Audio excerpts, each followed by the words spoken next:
This question, I think, is a tough question to answer, but I think it's really a fun one.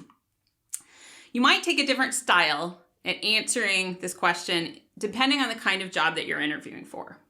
If you're interviewing for a job that does production support, like a DBA job or a DevOps job, you might talk more about production support style activities during this. And you might say something like this.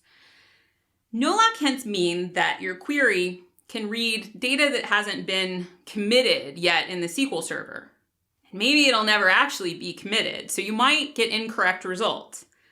That means it's not really a good fit for most production code, but let's say I'm doing more of a DBA task and I'm investigating an issue. If I don't need the data to be absolutely correct and I want to minimize the chances that I'm going to do blocking, a no-lock hint might be okay for that kind of investigation query. But of course, you got to be really careful and make sure that it's okay to query that database and that it's okay if the results may be wrong. If you're interviewing instead for more of a database developer style job, where it's more about, not doing production support, but writing code ahead of time, or if that's part of the job, you might want to talk about when no-lock could be programmatically beneficial for that. So here's a different answer for that. No-lock hints can sometimes, if you're scanning a large object, SQL Server can use the no-lock hint to do what's called an allocation order scan. And in some cases, that can have a performance benefit. Now, there's a big caveat though. If data is changing when you're doing this kind of scan, you could get wrong data back. So you've got to make sure if you use this that data is never changing when the query runs. So big thing to think about there. Right? So different answer about a possible use. They both talk about the trade-offs because this is really a pros and cons style question.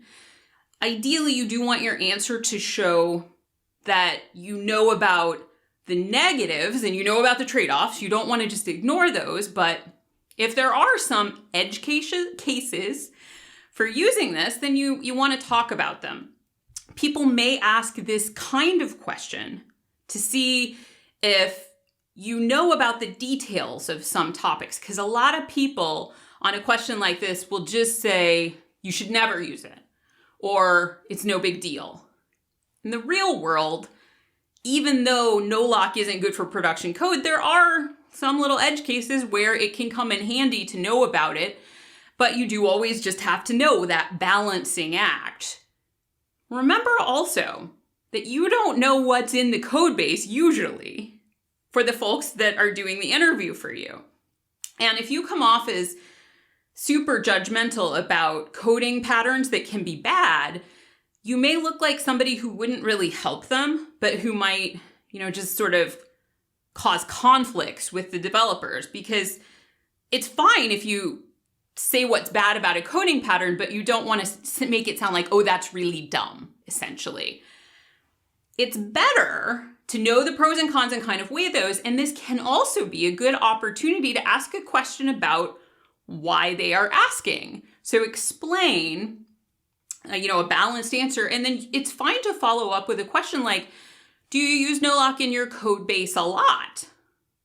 You may not get an answer from them. They may just move on to the next question, but you may also get really interesting information about problems they've had and challenges they faced, because there usually is something behind them asking that question.